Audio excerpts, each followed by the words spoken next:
Thanks, John. I missed you guys as much as you missed me, hopefully. So welcome to the first courtside show of the semester. I am your host, Lucy Rohden.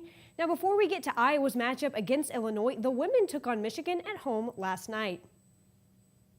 Megan Gustafson simply was just doing Megan Gustafson things as she put home 21 points and grabbed 16 boards for the Hawks. Iowa took a 3-point lead into half but came out swinging in the third. They had a 10-0 run headlined by back-to-back threes, first from Mackenzie Meyer via lucky bounce, and another by Tania Davis, who strummed the chords of the net like she did with her air guitar for the best celebration of the night. And the Hawks, they never looked back. Hannah Stewart also had a nice game for herself as she worked the two-man game to perfection with Gustafson. She added 16 points to the Hawkeye total, making her the second leading scorer between both teams. However, Gustafson had a little fun of her own as she stepped out to knock down a rare 17-footer and maybe helped her improve her WNBA draft stock. Iowa took this one 75-61 and will be back in action on Sunday at Illinois.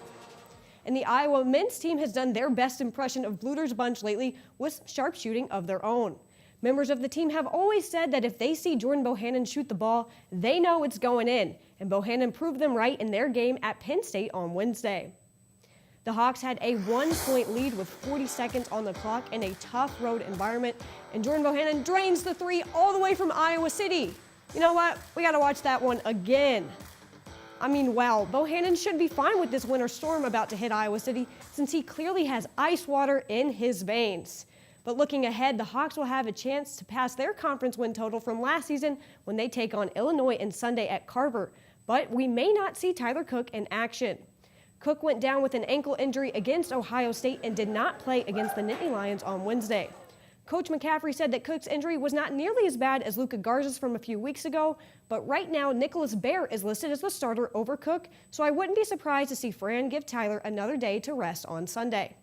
And with the production we've seen from Garza and Ryan Kriener in Cook's absence, I don't think the Hawks will need him against the Illini. Kriener has scored in double figures 4 times in the past 5 games, and we saw Luka finally look like himself after his injury when he dropped 22 on Penn State on Wednesday.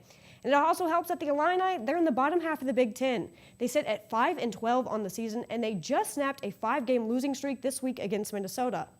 I think Iowa just has too much power and skill for Illinois to handle, but for Iowa to get this win, which they need, they'll need to be smart with the ball. Illinois ranks in the top 15 nationally in forced turnovers. But Illinois has yet to win a game on the road this year, and Iowa is hot off a 4-game winning streak, so I'm taking the Hawks in this one. But that's it for me in this special courtside edition of DITV. If you're planning on heading out to Carver on Sunday, be sure to wear white for the whiteout game and then tune back in on Tuesday for results from that game and more. John and Sydney, back to you guys.